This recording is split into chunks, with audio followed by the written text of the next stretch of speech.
Welcome to Mic Check Waifu Waifu.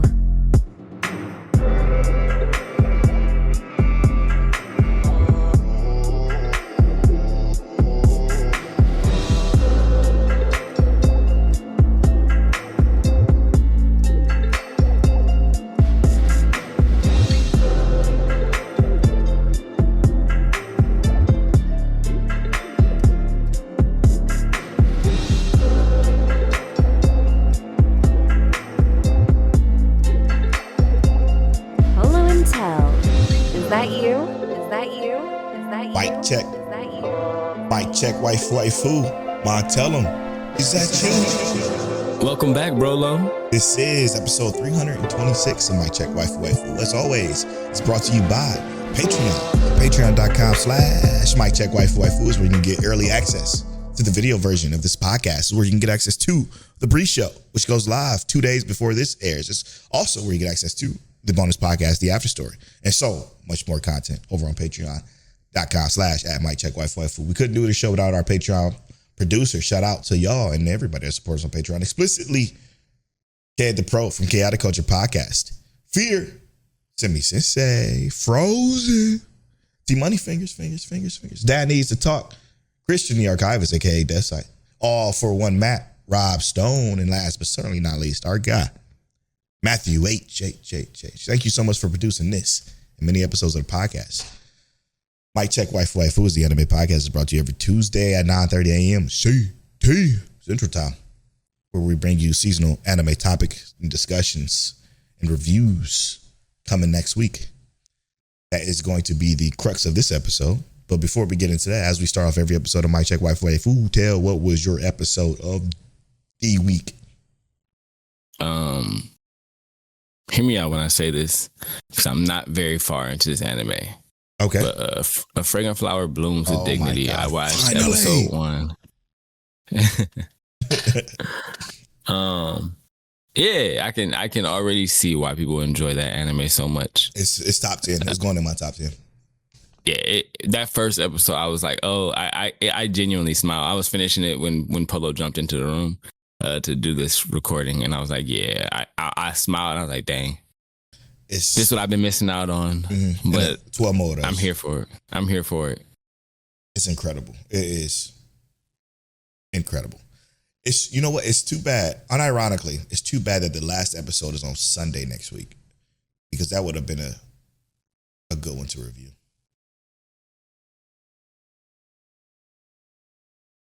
It comes out next week? On Sunday? On Sunday. Huh. Anyway, my episode of the week this week, since there was no Chitose, God, that show's so good. Right. That does not feel good.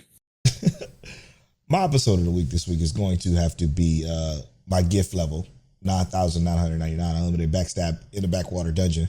I'm out for revenge.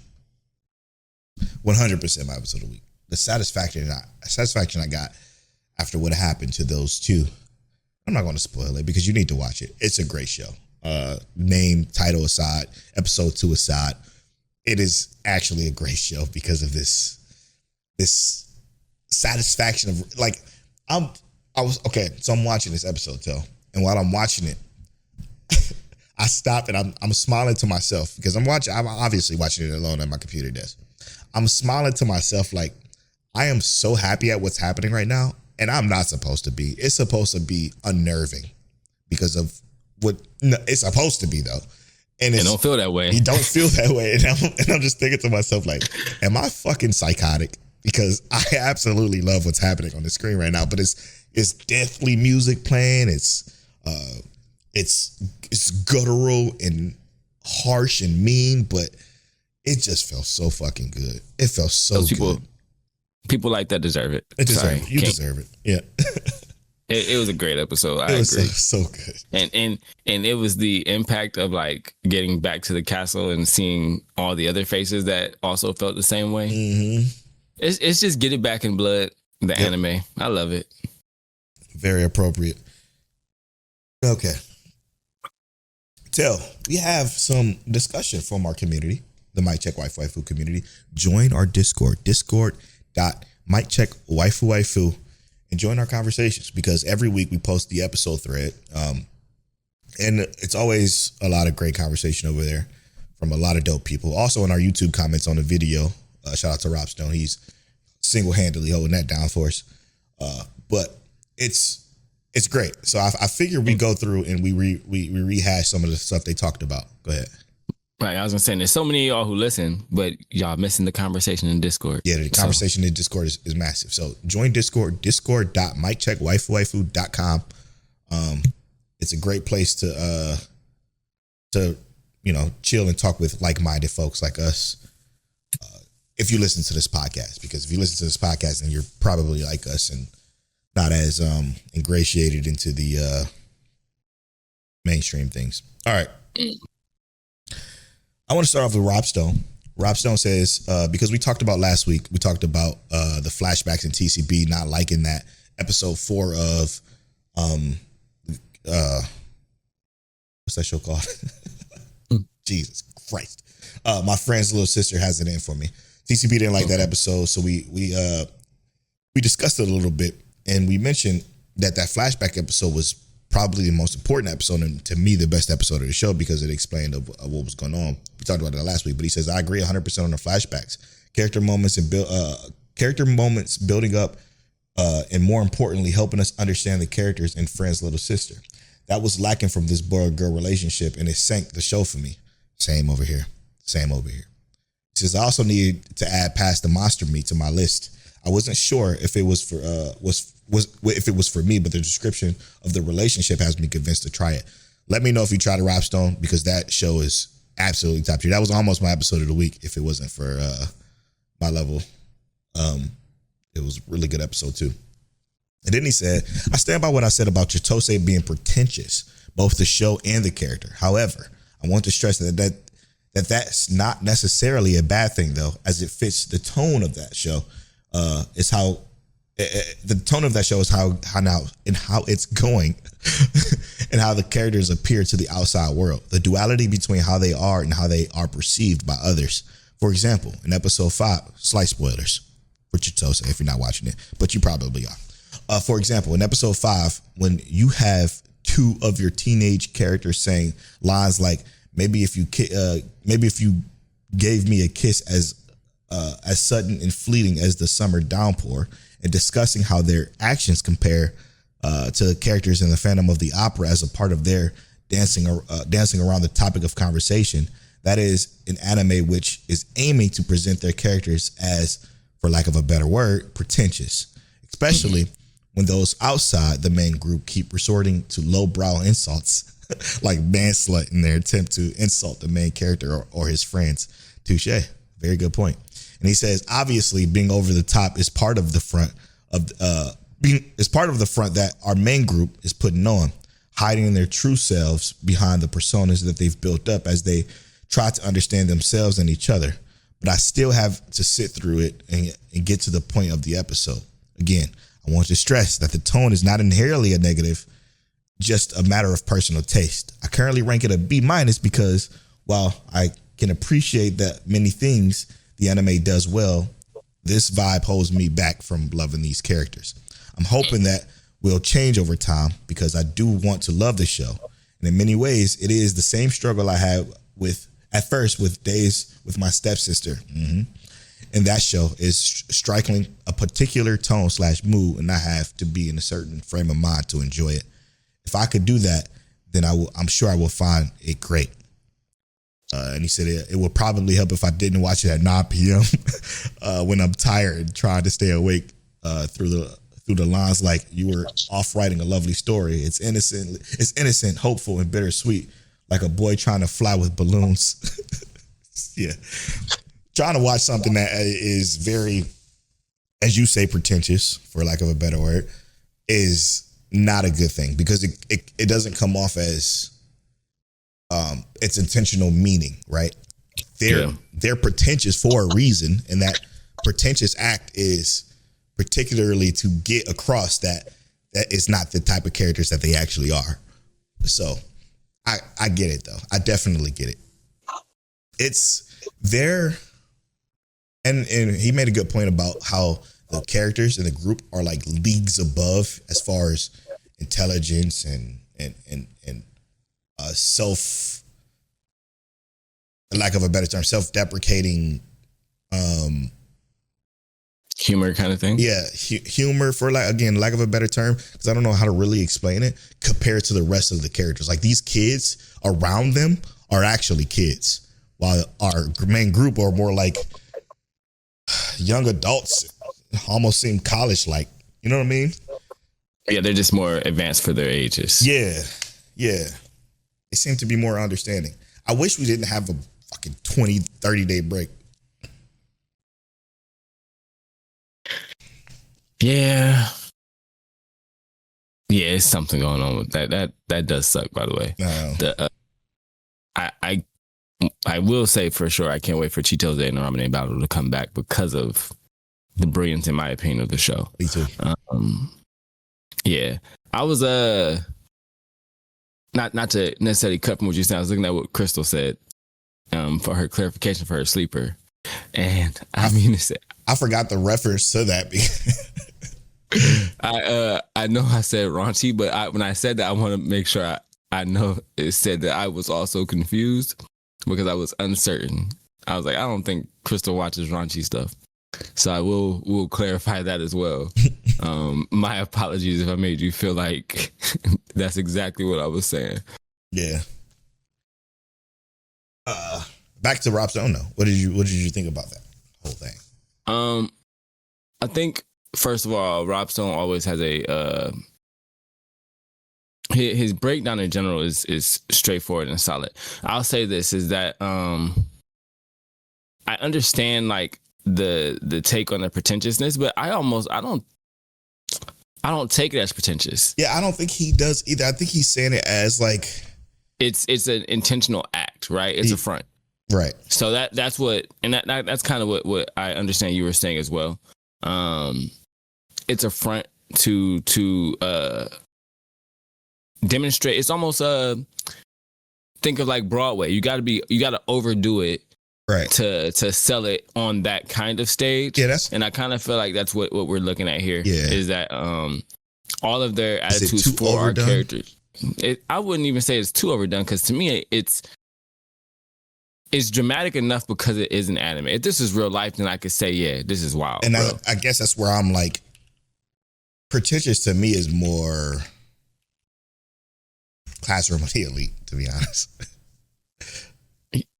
Yeah, but it's some of those in there, like surrounding characters. Because I would think like what's that other one? Kakegurui.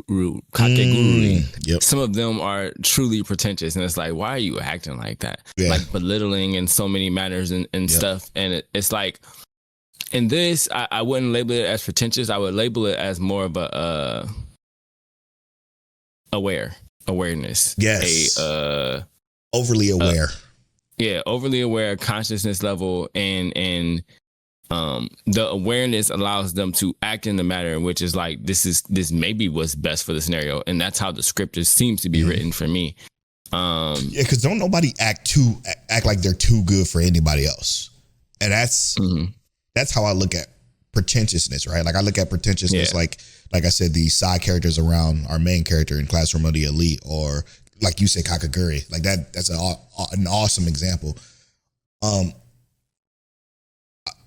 Because I think they actually carry themselves in a and again, I don't think Rob Stone is particularly saying it. It's the facade that he doesn't appreciate, I guess. Yeah. And I'll even say, like, for his example that he gave, like with maybe if you gave me a kiss, as sudden and fleeting as a summer downpour. I just need to say this. As a person who was both in chess club, a boys to men group in middle school, and right, and theater, that is very much so something I would have said in middle school. And not even like, aren't you being pretentious? No, I'm just kidding. But that's what I'm saying. Exactly. Is I get it. I think that there is the people who are in those specific demographics may go overlooked, but there are people who are like that, and I know people who are like that. I was in a poetry club and everything. I was out here writing poetry since elementary school. It seems like it's something that they learned in their literature class, and they're just sparking repeating it. You know what I mean? So to me, it didn't feel out of place. Mm-hmm. And this is me taking into context that yes, this is middle school kids.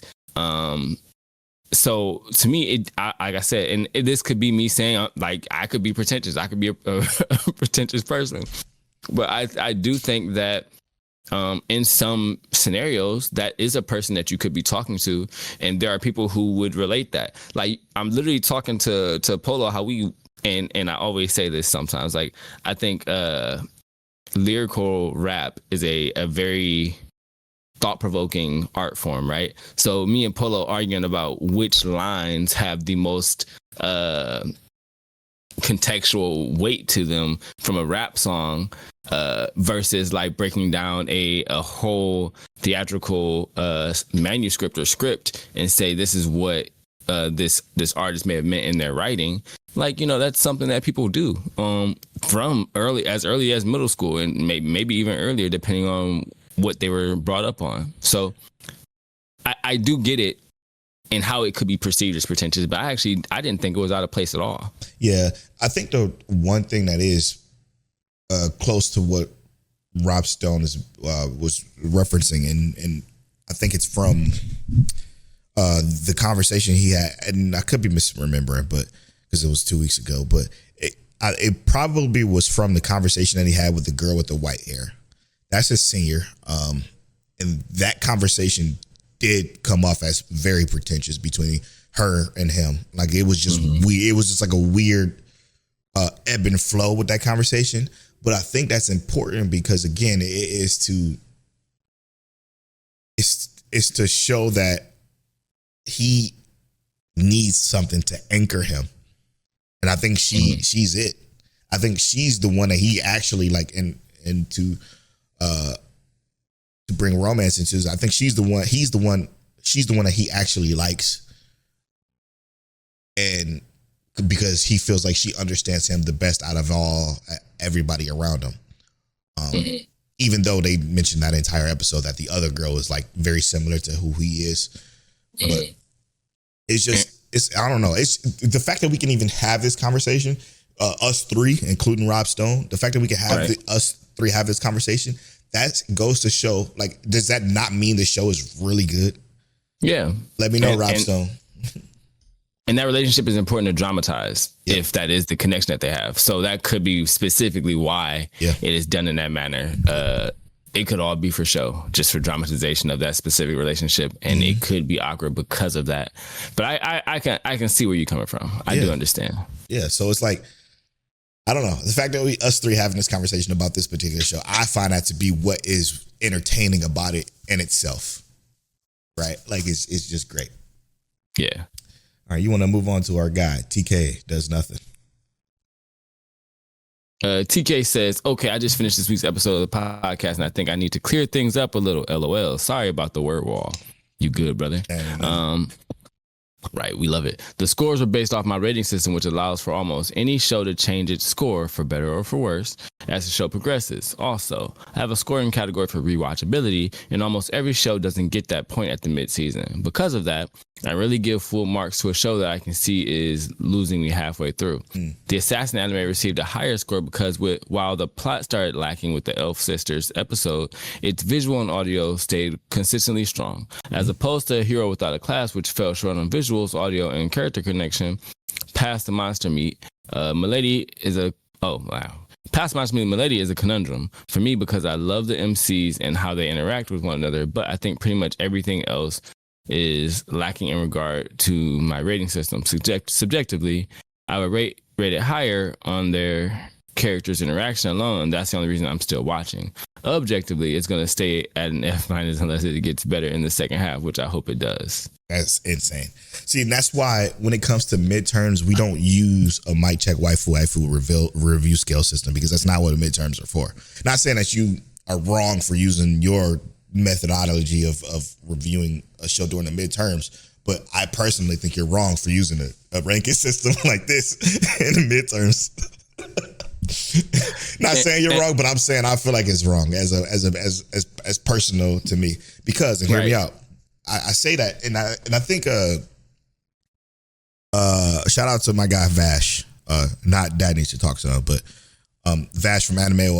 He rates his anime as he watches it on AniList, and that particularly stresses me out. It stresses me out because there is no fucking way you can give something a 7 after watching 2 episodes. I mean, sure you can, but you don't get anything from that, right? Like it don't, to me, like giving something I'm going to rate the audio halfway through. You can rate the animation or whatever halfway through. Sure, you can have because that's not going to change. But to weight the score so heavy like that just feels inherently wrong, because what's the most important thing about anime to me personally, and this might not be to TK because it seems that he rates visual above everything else like we talked about last week. The story and characters matter the most.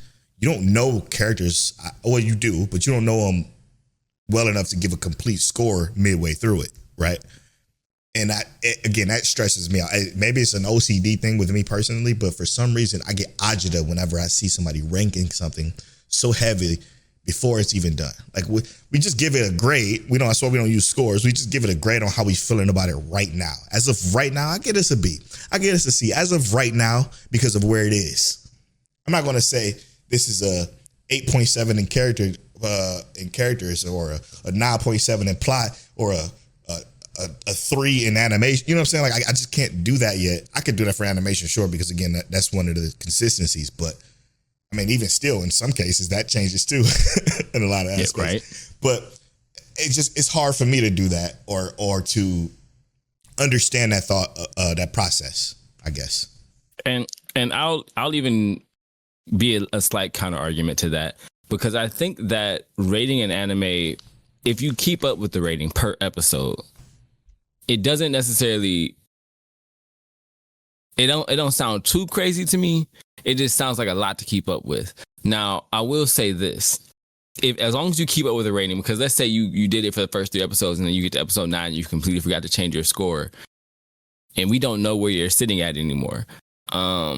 Like I said, it sounds like a lot to keep up with.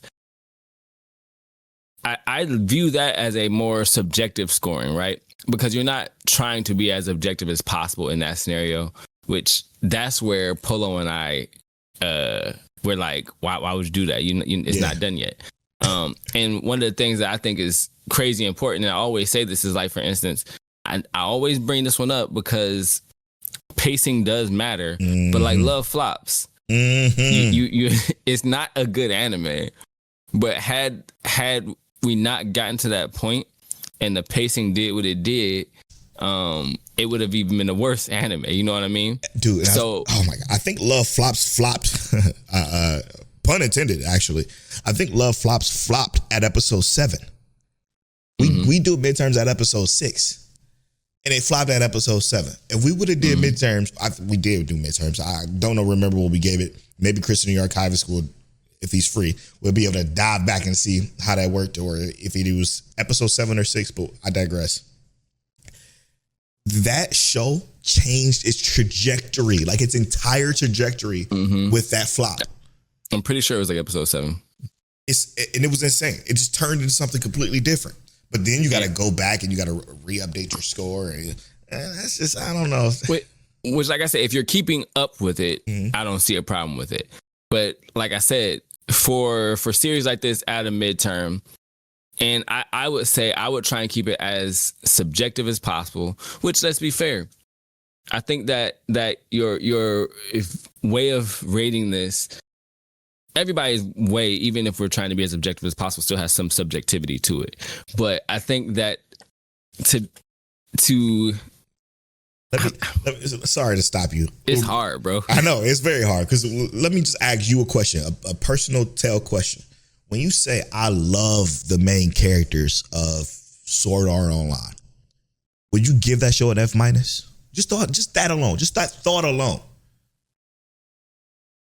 I love the main characters. Love. Remember, you said love. Not if I love the characters. I don't think I could. And that is my Give point. it F minus because there's too many things that tie into the character development that would make it not an F. So that is my point, because it depends on how hard you weight the word love in characters. Or I love the world, so I'm going to give it, but I hate the characters, so I'm going to give it.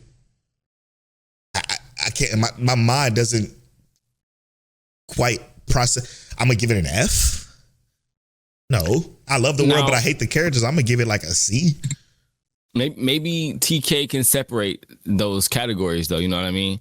And loving the characters doesn't have anything to do with how the world paced or how the world is paced or anything like that. Like, and I don't know, bro. If I love characters, it's hard to give a show an F minus. But let's also be fair. When we say F minus, like even a 5 out of 10, you know what I mean? Mm-hmm. Is while that is an F, it doesn't necessarily mean that there aren't amazing elements of a show. You know what I mean? Yeah. So I do think it's hard to give it an F minus in my personal opinion, but I can understand why someone else may view it in that manner. You're watching like I said, sorry. What's up? I was just about to say, you're watching a slice of life and you say you love the characters. That's what it's there for. That's what it is. That's where we okay. 75% is characters of a slice of life. So sorry to make TK's No. His rating system a main topic of conversation, but I when I saw that, I was just thinking to myself, I'm like, this really. What I would love to see. It really is a conundrum. Yeah, what I would love to see is like the actual, like, if you could give us like a little diorama or a visualization, visual of how your list looks like when you or your review process of these, like for the midterm. Yeah. Because you already do a great job of breaking a lot of things down in general, but I would like to see the visualization of that just so I could kind of give it a better understand a little bit better. Because I don't think if this is for you, I don't think it's wrong necessarily for you to view it that way. But it's just hard for me to understand how you view it that way, right? From my perspective, and that's what I mean when I say I don't think for you it's wrong. I just think it's wrong. You know, does that make sense? Yeah, I understand what you. I understand. Yeah, just like Vash from Anime Y and him rating animes before he even fucking finishes watching it. It stresses me out. I just look on AniList. I'm gonna go to AniList right now. I'm gonna just look at something I completed recently, because we always complete this. Here it is. A Wild Ass Boss Appear. He episode 8. He gives this show. Oh, the score isn't there. Interesting. Okay. Oh, hold on now. He heard you. He knew you was coming. He knew I was coming. Let me find another one. Because I just went to my main list, and he's always on my main list. Here is. Yeah, because I saw him rate a show too recently, and I was laughing when you said that, because I was like, he does do that, doesn't he? Yeah, he did. I was like, how could you? Gotcha Akuda, yeah. He gives it an 8.2. It's not done yet. For one, an 8.2 is insane for this heap. But like, it's not done yet. What's an 8.2 about it if it ain't done yet? I guess it's as of right now, he feels it's an 8.2, and he's probably want to keep up with his scores, I hope. But imagine if we rated, what was that fucking one? Ugh. The Angel Show from the creators of Death Note. Oh, Platinum End. Imagine if we rated Platinum End off the first episode. We gave it a score. You know what I'm saying? Like that is what I think about. Maybe I'm scarred from doing this podcast. And then two more episodes later, Platinum End was garbage. Absolute trash. I can say the same thing for King's Game too. Episode 1 and 2, okay, they're pretty good. And then the rest of it, a heap. But imagine if I gave it a rating at that point. Like an official Mic Check Waifu score just off those first 2 episodes. Ugh. I guess that's why we don't do that. All right. Yeah. Now let's get to I guess what essentially would be the main topic of the show. And then maybe we'll do some spoilers this week. All right. Main topic of the show. The main topic of the show today for us is going to be us finding something to review next week. Now, the thing is every season we do a mid-season review and we do an end of the season review. Our end of the season review has already been established as being my gift level 9,999 unlimited backstab water. That one. God, that title pisses me off. But that's the one we're officially reviewing at the end of the season. For the midway season, we sometimes like to recommendations from you guys, but we didn't get any. So we're going to just find something ourselves by exploring our Annie list. Now, we are each going to make a case for something that we think should be reviewed. Let's get to it, shall we? Let's do it. Looking here. In my list, I would love if it was something that I would have in my watching list and Annie list. But all of these are like shows throughout the season that I've just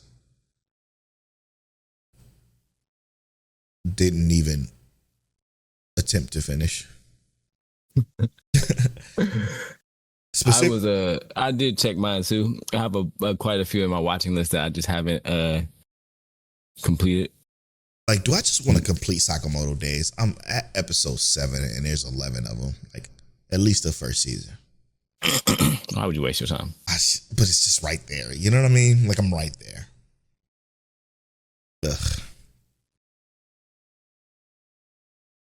Goodness gracious. I got a lot of like 4 out of 12s, 8 out of 12s.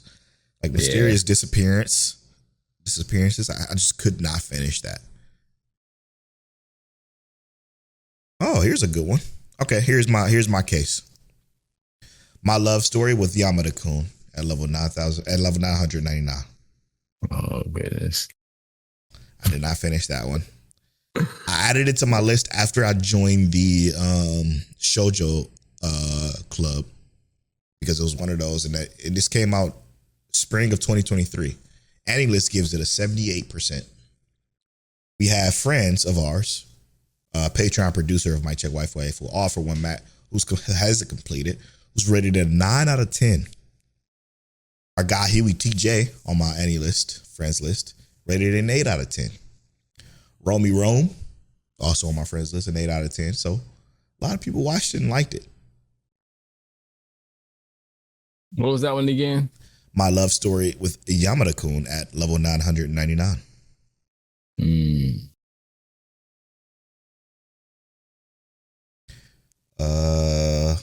I can make a case for Dragon Ball Daima. How many episodes is it? I'm just talking, bro. I don't want to review Dragon Ball Daima. You even have this also on your watch list as well.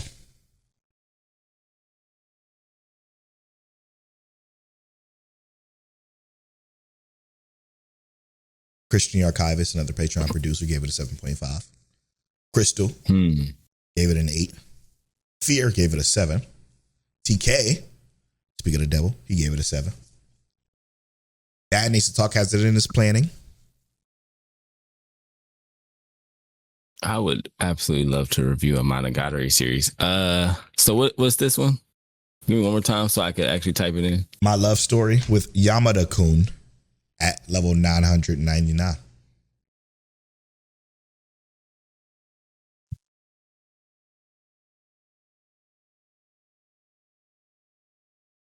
See, the thing with reviewing a Monogatari series is that it has to be in totality. You can't just do one segment of a Monogatari series and give it a review. You know what I mean? Yeah. In my personal opinion. I think we could review a segment, but the issue I have with it is that I don't even have all of the Monogatari series that I watched like listed as watched. I got to go through them and mark them as watched. Because I'm pretty sure this first season I'm looking at right now, I know I got this watched, but it's not listed as watched. But this is a slice of life. Yep.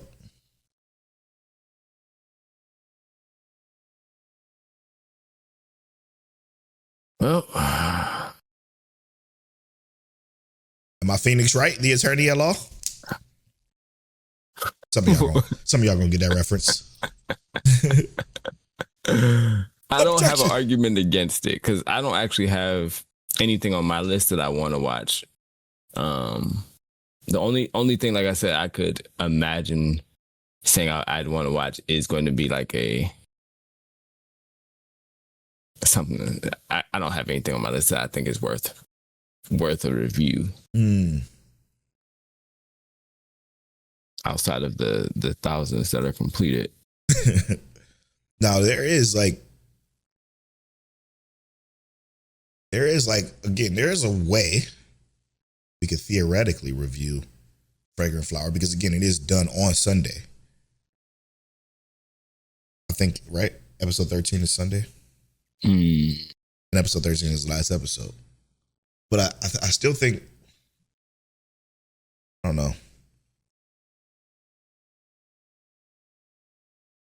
Yeah, I don't have this. I need to take this off my list. It's dropped because ain't no way I'm watching that.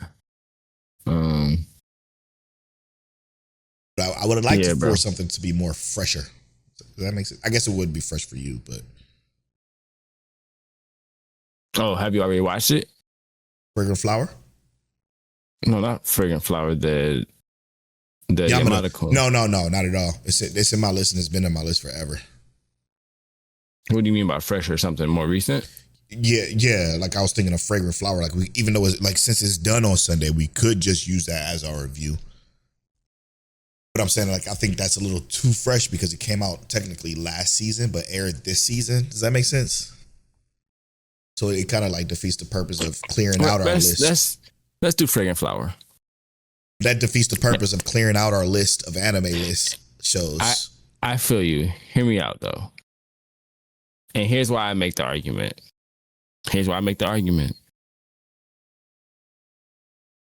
I feel like, one, it's already popular enough within the community to where like everyone will be tuned in for the review. Everyone's already ready to review it. They got some their thoughts and perspectives on it, and it would be a collective unison effort. I'm going to watch it, so it gives me more interest in watching it because I'm ready for the review. Yamada-kun, I don't know, bro. I feel like after I watched that first episode of The Fragrant Flower, it was just that good to where I would be immediately, I don't mind. I'm not going to turn it down to review it. It's hard to find something that I feel like, in terms of slice of life, after watching that first episode, it's going to quite provide that kind of perspective already. Yeah, the only thing I got is that, I mean, you're right. The community is already here, so they can give perspectives on it too. And if some people have already watched my love story with Yamada-kun, while I know they'll be tuned in, they just want to hear the perspectives. Getting everyone's opinion on the finale of this show with reviews, I think is actually really fresh too. And I say that's really fresh because it's literally going to be done that day. So people have to be like, oh, well, this is my... They're going to be tuning in at that moment to kind of give that perspective. So it don't get more fresh than that. Yeah. That's like the tuna pulled right out the ocean. And this is where I stand. Okay. Sure. Let's say Fragrant Flower 1. It's easy for me because all I got to do is watch one episode and then review it, whatever. But I still think, and this is my selfish take, I still think that it is unequivocally against what the mid-season review is about. The mid-season review is about clearing off your lists, going through your list and saying, oh, that's been on my list forever, we should watch that. Or that's been on my list forever, we should watch that and review it. Just clear it out. Just add more to our list of stuff. But I understand Fragrant Flower will give you more motivation to watch it and finish it finally. Great. Everybody in our community is already watching it and keeping up with it and discussing it. So yeah, we can have them to the conversation. But that's the only reason why, in my personal opinion, I think Fragrant Flower does win out. And again, it's easy for me because all I got to do is watch the one episode. So yeah. Great. Let me watch this trailer for Yamada-kun real quick, just to just to get a taste of what I'm looking at. It's just gonna be in our lists. That's all. It's just gonna stay there. We'll catch it next time, I guess. Because there ain't no other way we're gonna watch it any other way. You know what I'm saying? So. Okay. All right. It looks cute. I know. That's why it's been on my list forever. But it's been on my list since I joined the Shoujo Club, which was last year, 2 years ago. I don't even know at this point. It all blends together. But I'm excited. Fragrant Flower is going to be very easy to review. And I will probably say one of my favorites. Okay. I already know what I'm going to remove. Let me go ahead and just For my go to top 10. CrunchyRoll. Put this on my watching now. Okay, so with that being said, next week we are going to review A Fragrant Flower Blooms with Dignity. So if you are... What? Yeah, that's what... Yeah. I thought you were saying my love story. No, I agree with you and your method of having everybody be a part of it. That's why I said you won the argument, is what I'm saying. Oh, okay. I was about to mark my love story as the... It's still going to be on your list. We still have it in our list. We'll just catch it next time. But your Fragrant Flower won the argument because, again, everybody's already watching it. We got a conversation going on in the Discord about it. So all they got to do is, if you guys want, use our review scale. It's very simple. There's a Google Doc. You could just make a copy of it, and then you can literally type in your scores and just share it either in the Fragrant Flower Blooms with Dignity or community reviews in our Discord. So let us know what your review scores are and why you gave what for what particular category, and we'll share it on the show next week.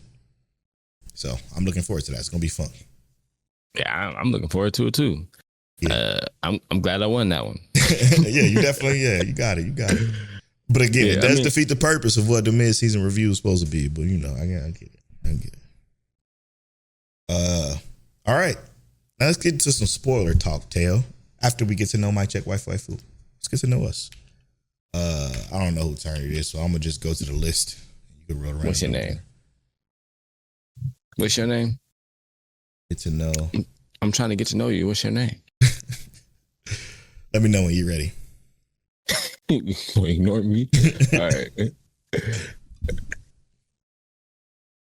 I got the number 36. 36. What is your favorite anime from the 2020s so far?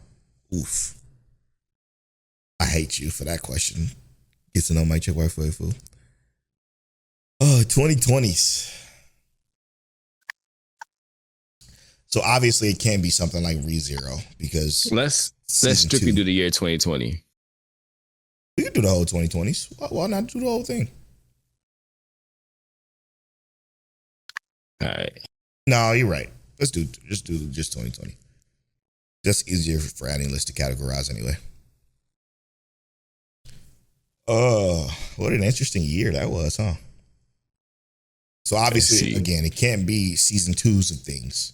It has to be something new from the 2020. Let's see. Oh, that came out in 2020.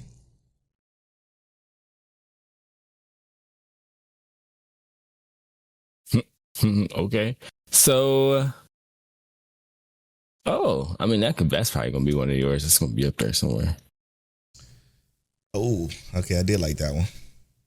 I know. I said rated so low. I don't even know what you talk about, but.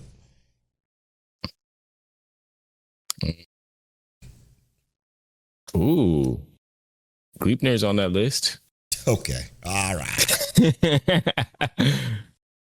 Oh, man. Damn, dude. It's hard to find new stuff in 2020 that I just could say like, oh, yeah, that was my absolute favorite. You know what I mean? Yeah, probably not an absolute. I know this is completed. Probably not an absolute favorite, but I'm pretty sure that there's some on there that I kind of have ideas of what you're going to pick. Now, remember, it can only be new. Yeah.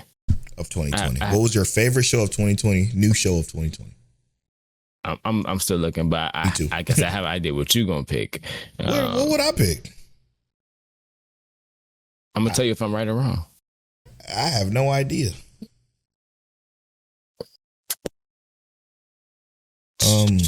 It's a tough one. No.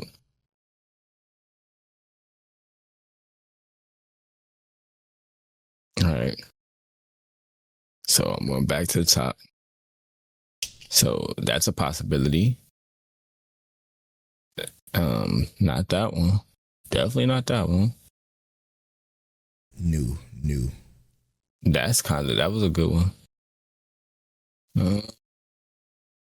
I'm gonna be real with you. Outside of like the returning stuff, 2020 kind of stunk. I mean, I know you really like Akudama Drive. I hate you. Fuck, I can't stand that shitty show. It's your favorite, bro. Why you acting like that? You want to talk about that? Like You want to talk about an F? That's a goddamn F. All right. I'm gonna have to go with. I know what you're gonna go with. Just might as well go with it. Yeah, there's no, not really many new things. All right.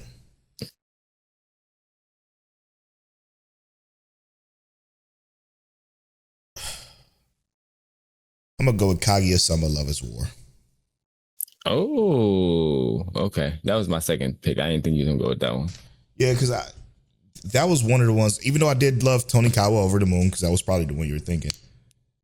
I do think Kaguya-sama Love is War was audibly funny. Like I audibly laughed at some of the narrations and situations, but it's not the best either. Like it's great, but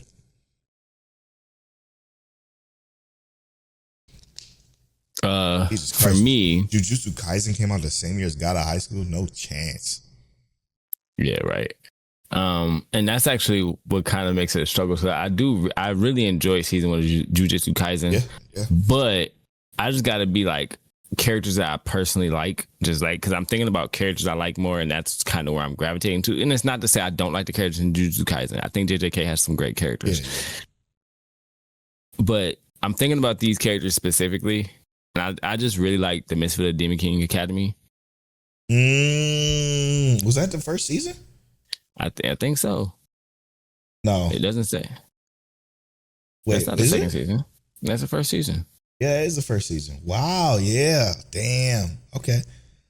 That's a better choice than what I chose. Actually, and I really genuinely just like. What am I about to say? I don't know.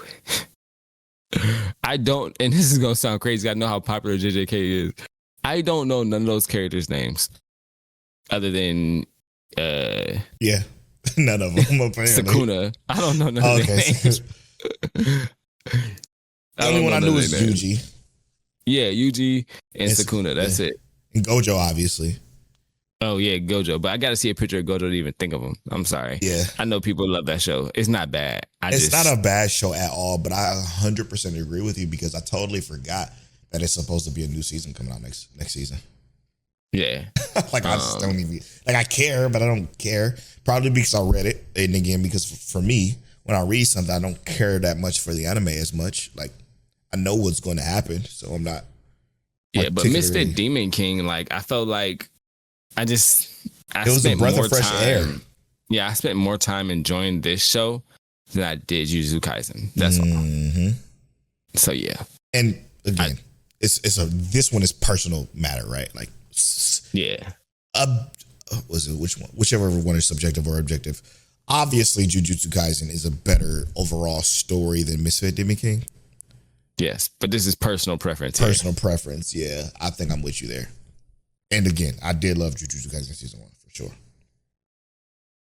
Yeah, I think Jujutsu Kaisen season 1 did a lot of things great, damn near perfect. 100%. Yeah. Yep. The Calling Game is winter. Yep. There you go. And I read the Calling Game, so I already kind of knows. I don't think I want to watch. I don't think I care to watch it. I'm gonna be real with you. That's gonna probably piss off a lot of listeners of the podcast. Um. Oh yeah, Fire Force Part 3. Oh, I gotta get out this season. That's too early. I can't be looking at that right now. All right, yeah. What you want to spoil this week, Tell? My Hero Academia. I didn't watch it. That's okay. You don't need to. I'm just playing. Oh, it's only going to be 11 episodes this final season, or is that like final season part 1? I don't know. I hope it's not, because I think it's almost literally done. Like we're literally at like where the manga should be ending at. There's no source for like a sequel, like another one. So maybe these 11 episodes are going to be it. Oh, thank God, dude. That makes me happy. That makes me real happy, because that means that if 11 is all we get, I can actually tolerate that.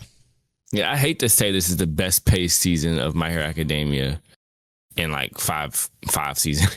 Yeah, I mean, if it's 11, then yeah, that makes sense. I'm not gonna say 5, probably like 3 seasons, but it's crazy well paced. Okay, I'm looking forward to it.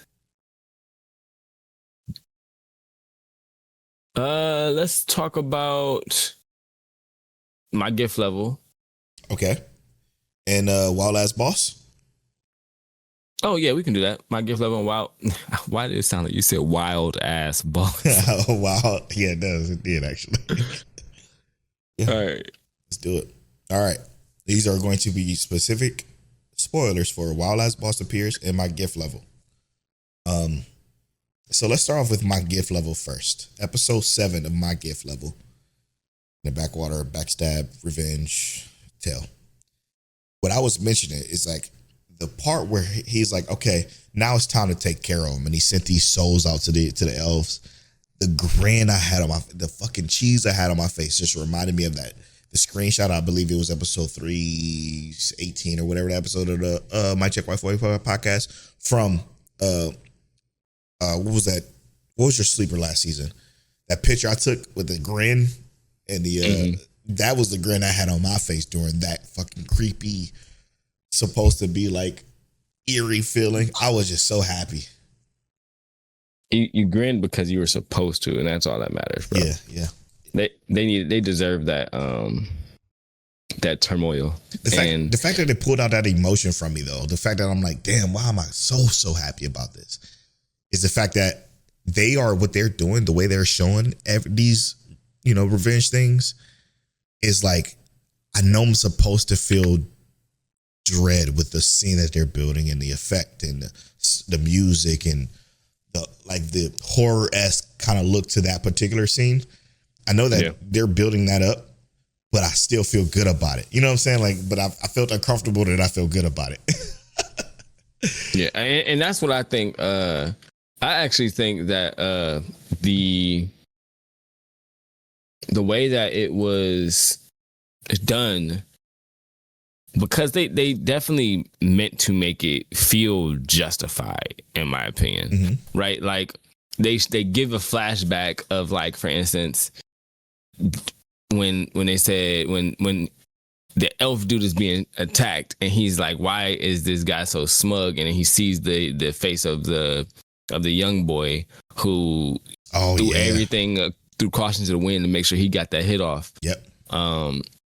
They made sure to let you know that this is justified. Yep. So for me, I felt like, oh, they want us to know this is, like I said, get it back in blood. And my thing is that it as long as it wasn't taken too far, and I don't mean that like it could be taken too far or anything like that, but it wasn't taken too far in the aspect of like gore or anything like that. He mutilated this guy or gore. But I like the aspect of how they go about it, and he's letting them know, like, you're not getting out of this easy. It was implied. All the people that you've hurt, you wanted to hurt, you've done anything to. Every time they've begged for their lives, they begged. What a bar. You didn't give them any of that. And dude literally, and it was so like, I felt like he was less than a worm. Yeah. When he turned around and bent straight, like put his face to the ground and begged. I was like, I hate you. Yeah. I felt disgusted, bro. Like, a worm is better than you, because at least a worm doesn't know that it's disgusting. You, though, you have to know how vile you are, bro. I was irritated immediately, and I was like, just off with his head now. Yes. Just off with it right now. But I understand why not, because like it will progress the story to gather information and do those things. But it's like I said, it's the group. When the whole group is like, I'm going to make sure I go to my best, or I do the best I can to get any piece of information from them. I'm going to use my most sacred illegal spells to make sure I can get everything from them. And it's just, I love how they're just, the elves are so blown back from the fact that there's no way a human can be this strong. Yep. It's not a way that just one human can be this strong. This is a community of humans who outclass you in every way, shape, or form. There's no one in this kingdom that isn't stronger than you. No one. Yeah, dude. Everybody here will put you on a shirt on accident. Talk about satisfying, man. This is just, and what this show does so well, circa episode 2, is that it just captivates. It not only captivates, but it also builds the anticipation for that next episode. It don't leave those tasteless cliffhangers, but they just set you up nicely for the next episode.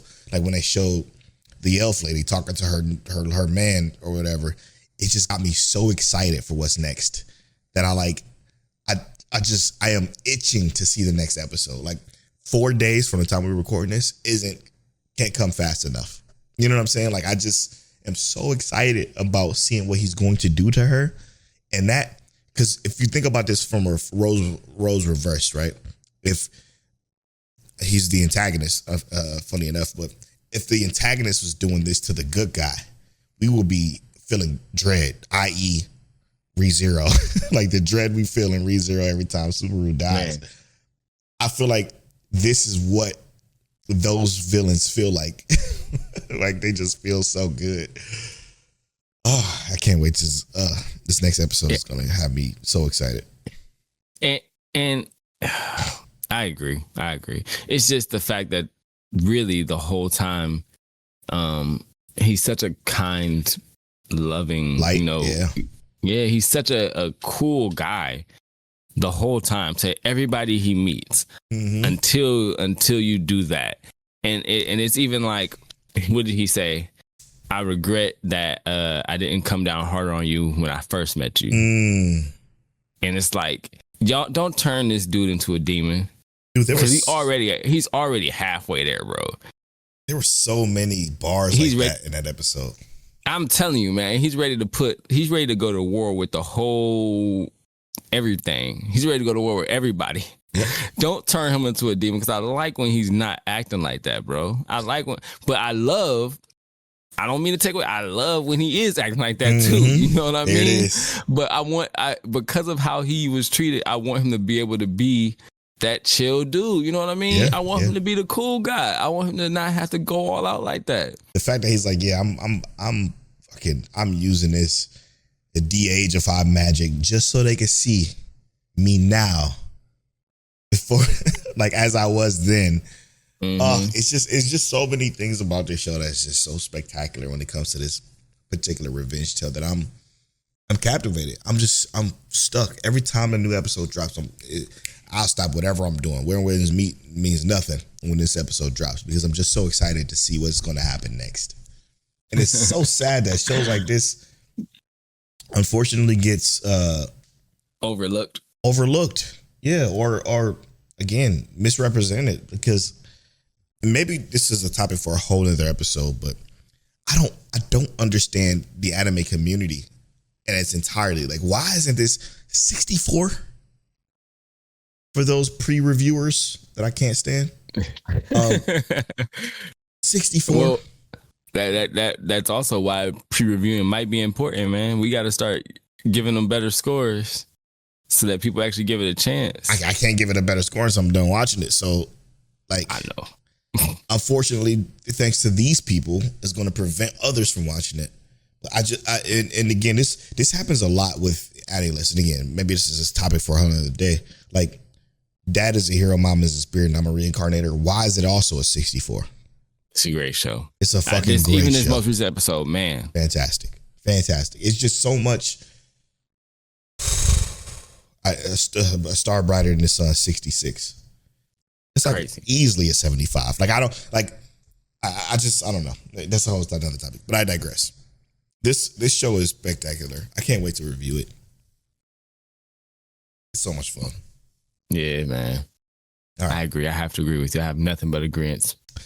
And then a wild ass boss appears. Or appeared. Past tense. Yeah. This one has a 71%. I fucking hate the community. Anyway. This show is, and you want to talk about, this is a 65 ass show. But I digress. It's very mid. Still good. It's good. Not great. It looks pretty. The art style is nice. The effects are cool.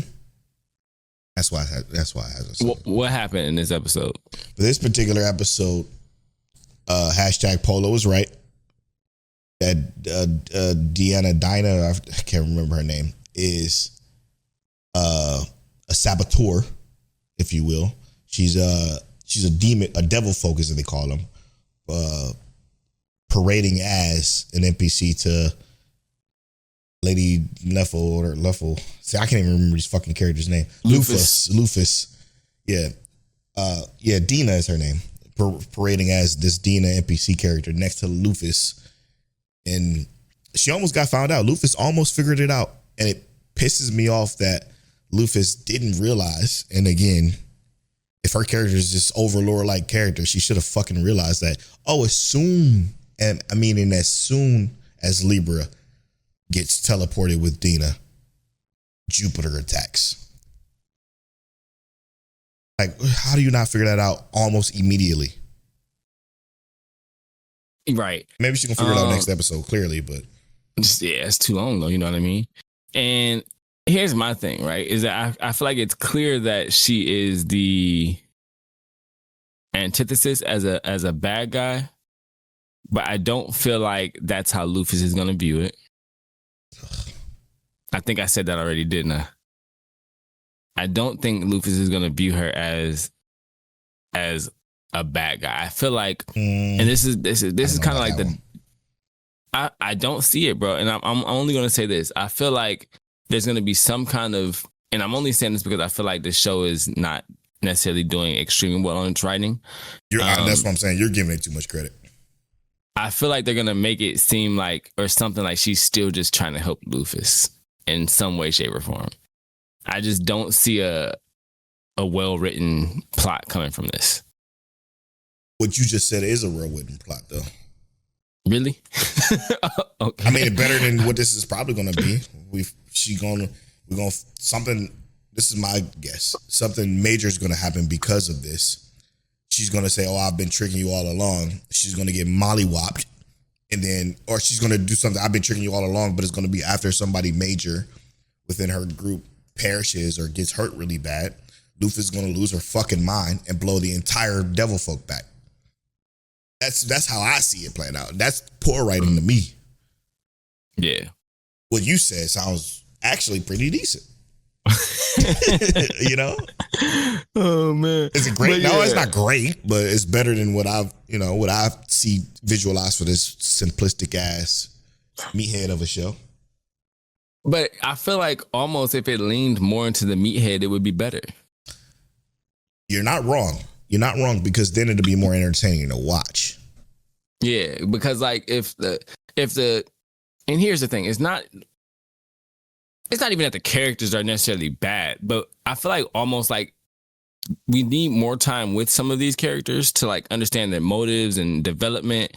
And it's like we're not really getting that. You're right. And we're walking through this world, and they're developing this world where they're like having these conflicts, but it's almost like some of these conflicts are happening too quickly. Mm-hmm.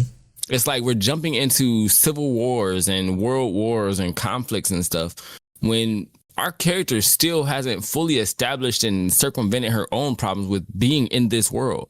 Yeah. It's like, do she understand herself yet? And we haven't even gotten there yet. So it's like, for me, it's all just kind of clicking way too fast. And that's where I'm just like, we could have spent more time with Ares. We shouldn't even met Libra? Libra. We shouldn't even met Libra yet. You know what I mean? I feel like we could have spent more time understanding that scenario and figuring out this and getting a little bit more understanding of the world. And they could have spent more time building up Dina as a side character to make her more ominous as this like threat that's looming or whatever, to at least give some credence to that. Because like you said, is she about to get blown back? And it's gonna be like, boo, okay, you made this happen fast. So who's the next villain that we working on? It was so obvious that she was sketchy that like you could see it very early on, and it's like, I don't know, like, and I think it was it when Libra? I think it was when Libra was like, I don't remember you at all. When you say this sophisticated golem with all this technology and capabilities and knowledge of what is stored into a system that can't be quote unquote forgotten, I don't think there's no way. And they made it a point to specify like nothing. Like, how are you nothing? You got nothing from this, you know? And it's just, that's when I'm like, okay. Then the whole teleportation magic, that also was like sketchy back then when she said, I got this ability. But if you were this NPC character that was just a side character, I'm like, okay, it was barely remembered by others, but maybe you know, this is like the Great Tomb of Nazarick, and there's a bunch of fucking demons, so that's why I gave it a little pass. Yeah, but I feel like even if they say, let's say for instance, it's not Dina, right? I feel like then it's still even worse writing. It's like, what you mean? What if they like, oh well, it's not really Dina, it's something else or something. I don't know, bro. No, it's clear that it is. Yeah, I know. I'm saying it just, all of it is poorly orchestrated. Is how I feel. Yeah, and they had her and Dina and Jupiter, or whoever that girl pretending to be Dina is, and Jupiter had that conversation in the forest. And like, why didn't you stop her? And it's just, I don't know. It just feels bad. It feels like Shangri-La Frontier, but in a different kind of realm of bad, because Shangri-La Frontier went nowhere. This is going everywhere, but it don't mean anything. Yeah, it's going everywhere too fast. Yeah, exactly. I can't give a fuck about anybody. Yeah, man. And with that, I'm at Polo Bornfly on all social media. I'm at King Teliano on all social media. You can follow our podcast at youtube.com/@mycheckwaifu, and make sure if you're listening on Spotify, you rate us and all that other good stuff. Check out our gaming podcast, youtube.com/@respectgames, RESPEC games. Until, as always, Mike check. Peace out.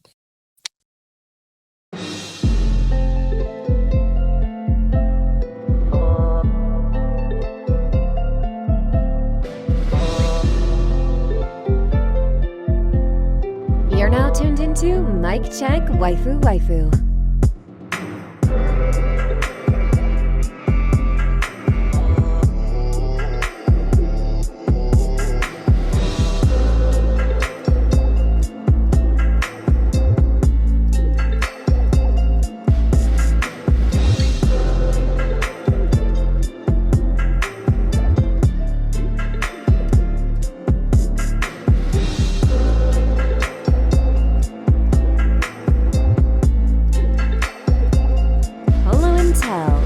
Is that you? Is that you? Is that you? Is that you? Is that you? Is that